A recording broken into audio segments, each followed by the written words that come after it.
The Shift is brought to you by SE Healthcare.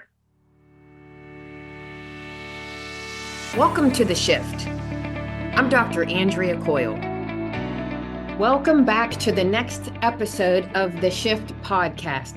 As a reminder for anyone who's new to the podcast, really the genesis of this was to get people together in the healthcare industry. I'm a nurse, so primarily nurses, but I recognize that there are a lot of people in healthcare industry that aren't nurses. But the point of this podcast is to talk about the shift. And if you remember, a shift is when you move from one place to another, from when you change position, direction, or tendency. And many of our guests are going to talk about that pivotal moment in their career where they made a shift. And then we want to highlight the positives and all the benefits of being a nurse. So we're vibing on positivity. I'm thrilled and honored to have a great guest on today, Brittni McGill. Brittni's a nurse. Brittni's worked at the Norman Regional Hospital for 17 years, where she actually started off as a student nurse. In addition, Brittni believes in creating professional development, and she believes in creating pipeline programs such as System Student Nurse Partner, Nurse Extern, and Residency programs at the Oklahoma University College of Nursing Satellite School. And Brittni also helped develop several tech to license clinician roles, which, as we know, is critical in healthcare's landscape today. So thank you, Brittni, for that great work. Are you a Sooner? Hi, good morning. Welcome. I am. I didn't grow up here, but if you're smart, you are a Sooner. So we're going to vibe on the Sooners for a minute too, but let me finish your introduction because there's a lot of great things you're doing. I'm really excited to tell everyone about this. The other thing is Brittni is the accountable leader for clinical areas and for the Center of Excellence at Norman Regional. She is a Leadership Norman graduate, a Norman Next 40 Under 40 award recipient, an Oklahoma Magazine 40 and Under 40 winner, and a Becker's Hospital Review Rising Star. That's amazing. That's awesome. Thank you. Brittni also understands how important and the value of creating meaningful connections and meaningful relationships. She serves on nonprofit boards and contributes to the community. And she is an immediate past board president for the Virtual Center, which is a local nonprofit for addiction services. And one thing I think is really great is Brittni provided us with a philosophy of giving back to the community. And it is through networking and partnerships, we are stronger together, and together we can make a very positive impact on the community, which is powerful. So thank you, Brittni. We're going to get started. Did I miss anything that I should be sharing with our fellow shifties? I don't think so. Hopefully we'll talk a lot today about the power of community partnerships and innovation and just the freedom to try different things.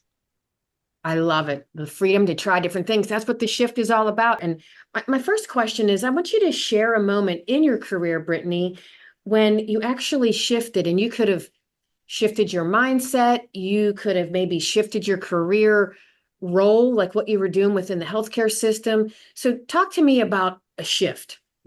Sure. So for me, the shift happened around workforce development. So I started this role rather young and inexperienced, in all honesty. And so I came in with a different lens. I remembered what it was like to be a student. I was a nursing student within this organization. And I remember how easy that transition was to professional practice because I had basically had a year-long orientation. So you fast forward to the maturity around residency programs, which is great, but that happens after graduation. So what could we do before students graduate? And that's where I really shifted my entire mindset, collaborating with academic partners across all of the local nursing schools, across different disciplines throughout the state. And that is where we really started to rapid fire implement innovative programs and roles. And so when I think about my job description, yes, there are words on that document, but it's all about creating needs and coming up with solutions to problems. So, I have a tendency to kind of color outside the lines, but I have that freedom to innovate. And so we started to pull in our community partners, and we each have two separate silos, the academic sector and the professional sector. And we just openly shared, what are your challenges? What are your barriers? And we flipped the whole thing upside down. And what I mean by that is we started to participate in the curriculum being taught to students. We started to share, this is what we need your students to learn in order to be successful upon graduation. This is what we need to do to collaborate to smooth that transition. And what we've seen are tremendous results in recruitment and retention efforts across all of our disciplines. But that's excited nursing, and it's also excited the faculty. And we've also, as a result, created hybrid roles between the two. So when you think about the other elements that we're trying to tackle, which is employee and clinician well-being, giving clinicians the opportunity, and nurses specifically, to play a part in healthcare's future by training them fills their soul. And it also gives them reprieve from the bedside. So it's just hit on multiple initiatives, pulling it and packaging it together. So that is my shift that just continues to evolve. I do share this a lot. I loved Friends. I still love Friends. And there is an episode where Ross and Rachel are trying to get that darn couch up the stairs.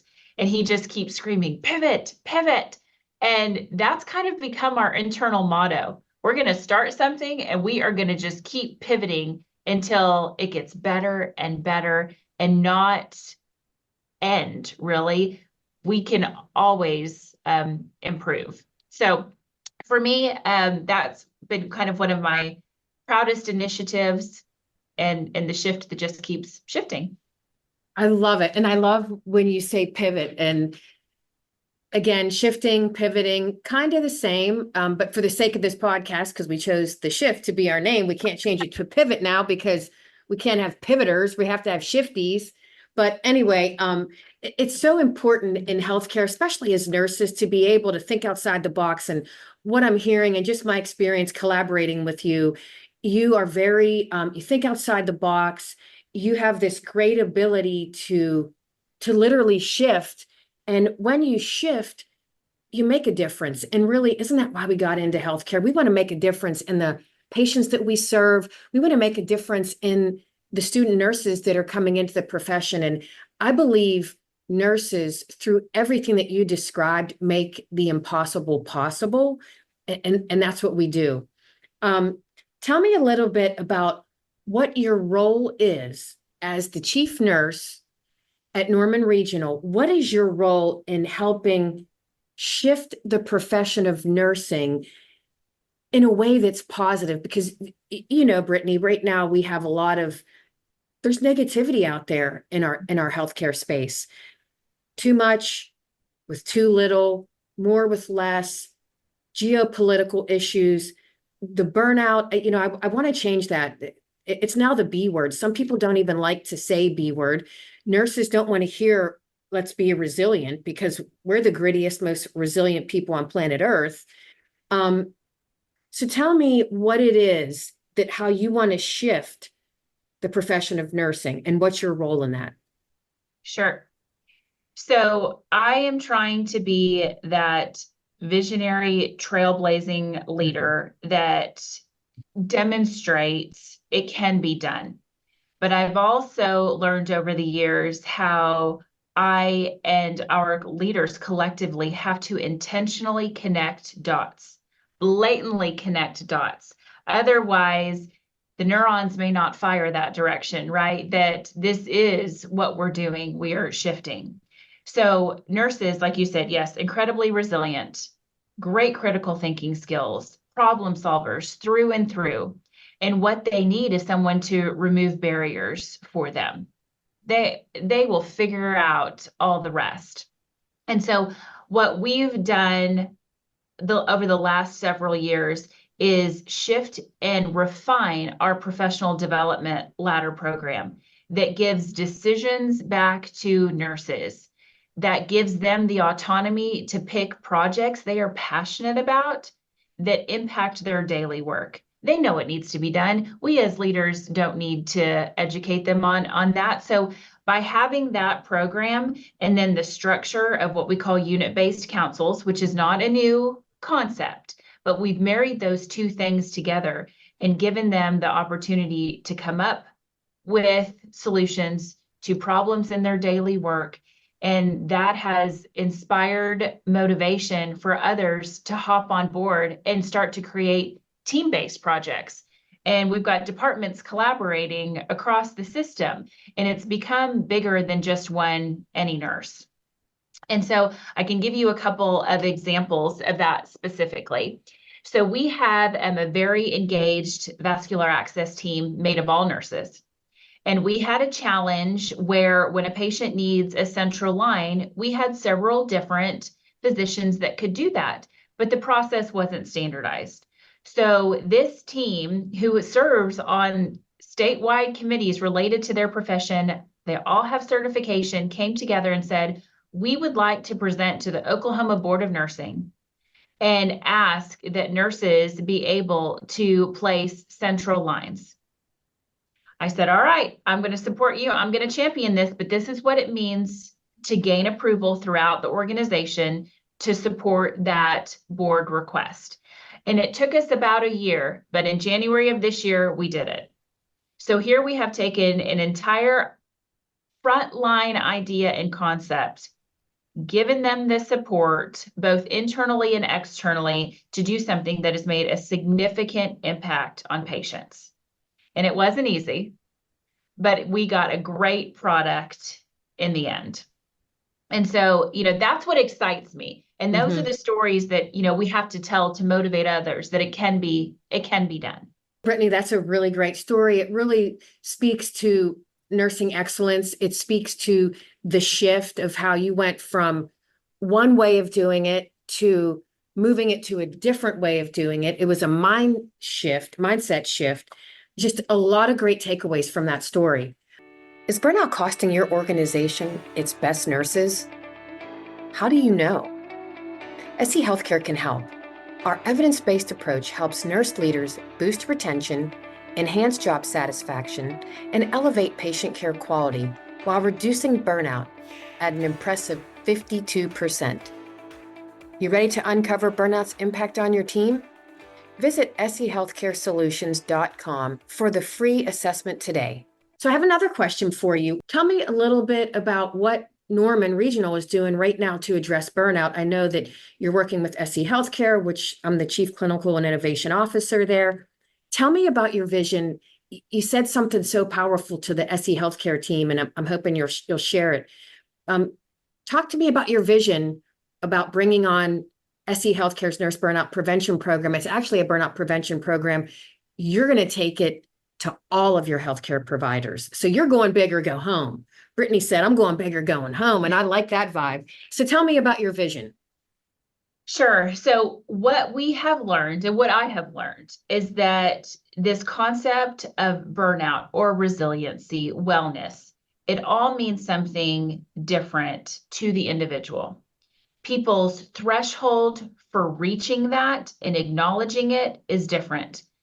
And then how the individual is impacted by those interventions is different. So we were really looking for a system-wide solution that would give people the individuality they needed to truly make a difference. And so, our story from Norman Regional side is that we were presenting at a national conference, and we ran into the folks at SE Healthcare, and we started, listening to how that platform could help our nurses. And you're right. I thought they are nationally recognized. This program would be great for nurses. However, I don't want to be the leader that just provides a resource to a pocket of individuals, because our organization takes all kinds, all caregivers, whether you're directly in front of the patient or not. So we did a pilot presentation over this past winter, and we invited non-clinicians. We had a pharmacist there, we had a paramedic, we had an HR business specialist. We invited students and our academic partners who came that don't even work here. They just rotate through clinicals here. And the results from that pilot were, I mean, I was absolutely blown away. So much so that, yes, you and I collaborated, and we are proud to be, the first organization that's going to take this program system-wide. So we call our employees or staff healers, because we truly believe that no matter what your role is, you are healing the patient directly or indirectly. And so we wanted to offer the same platform and program to every healer within the organization. So what I love about it, and the results had shown through that pilot, is that people were using different aspects of the opportunity because that's what was meaningful for them. And if you think about, the stressors internally and externally, no 2 days are the same. And so you can go back to this platform and look for a different resource to fill that need. It isn't a one size fits all. And I think that's the only way we're going to be able to change this collectively together is by, just as we treat patients individually, treating our healers individually too. So I am super excited to see how this launch goes. I know it's going to be great, but really the results of it. And I'm so thrilled. I heard a couple little takeaways that I had to write down. I love that you call your care providers, your care team members, healers. I think it's so appropriate. I think it's so inclusive, which is incredibly powerful. That you as the leader with, I think it was Keith from HR, you two really took this on and said, you know what, we need to do this for everyone. So it was a very inclusive approach. So kudos to your organization. The other thing is, and when you mentioned people were able to go into this program and self-select what resonates, what micro learnings, what nuggets of knowledge speak to them, that gives people autonomy. And at the end of the day, if you think about how we really want to mitigate burnout, we want people to feel empowered. Isn't that what we do as leaders? We want people to be empowered to make decisions, whether those decisions are for care delivery or those decisions are for themselves, for their own self-well-being. So I think you hit a lot of really, really good points. Let me ask you this. Do you think it's going to change the culture in Norman Regional by bringing what burnout looks like, feels like, smells like, sounds like? Do you think that's going to change the culture? I do. I feel confident about that. We internally have a wellness committee, and we've surveyed that wellness committee, and we've addressed the elements of burnout, which, those assessments have confirmed, but we haven't been able to move the needle on doing something that produces a better result. And I'm confident that this platform will. And that is what is going to, I think, just the dominoes are going to fall. And yes, we are going to see a cultural shift, because this will finally be something that, like you said, is inclusive, it's individualized, it's meaningful. Mm-hmm. And I think that there's also, an element of recognition in this, that, if people want to be private with their own, thoughts and feelings, they can, but they're also being supported privately. And I think that that's, important as well. Structurally, it's easy to work through and navigate. There aren't lots of layers that make the platform challenging. And so when you have on-demand, easy access, that lowers any level of frustration, our healers would have. And so that too just creates another aspect of positivity. And so it's going to be great. I love it. That's so well said. And you know what? Here's what comes to mind for me. One of the micro learnings is about venting. Is venting healthy? Is it helpful? And the answer is not really. But venting, if you think about a culture, venting is an action or a behavior, and that's part of culture.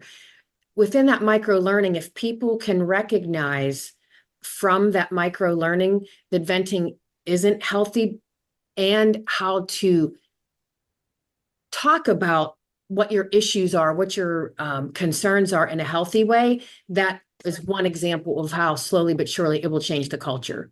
Mm-hmm. When it comes to venting, I do believe some people just need a safe space for that emotional release. And so, I personally have given people the permission to come vent to me. If you need that emotional release, I would rather be the recipient of that than for that emotional release to be in an environment that doesn't have someone willing to receive that. And so I hear what you're saying. We do try to encourage our professionals to have a professional conversation, come with a solution, or idea, not just spill all of our woes and problems. This platform, I think, helps with that too. So many benefits. So, Brittni, one last thing. If you could give all of our shifties 3 takeaways that will help people be interested, involved, included, and inspired, give a couple takeaways. Okay, so last night while preparing for this, I ran across something by happenstance on LinkedIn. I do love alliteration, so there are a few of them here. I think that being a mission-inspired motivator, number 1, having high energy is infectious. Having the stamina to demonstrate we can do the hard things. You've got to be able to rally the team. You have to be able to inspire and energize others to push through challenges, and all for the sake of the mission. So that's my first. You've already heard I like to partner. I like to lean in on our community resources. So number 2 was community building collaborator. And we just have a history of being able to partner with experts outside the organization that just make both sides of the equation stronger together. And then being a courageous decision maker. Sometimes somebody just needs to stand up and say, this is what we're doing. And if we made the wrong decision, we'll own it, we'll pivot, we'll move on. But sometimes you just have to be able to jump out in front and get off of high center. And so I'm typically willing to be that courageous person and own it later if it was, the wrong one. And then I added a 4th because I loved this statement, be a tenacious implementer. So pulling together on energy and collaboration and motivation. And I just love that word tenacity, because I think that's how you need to be in healthcare today. It's too easy to get sucked into the negativity. So, rise above it. Those are so fabulous, Brittni. Thank you for sharing that. I have to tell you, we met many, many months ago, but after this 25-minute podcast, you've inspired me, you've motivated me. Your energy is contagious, and I agree with everything that you said. I want to thank you for everything you're doing for Norman Regional. I want to thank you for everything you're doing for the profession of nursing.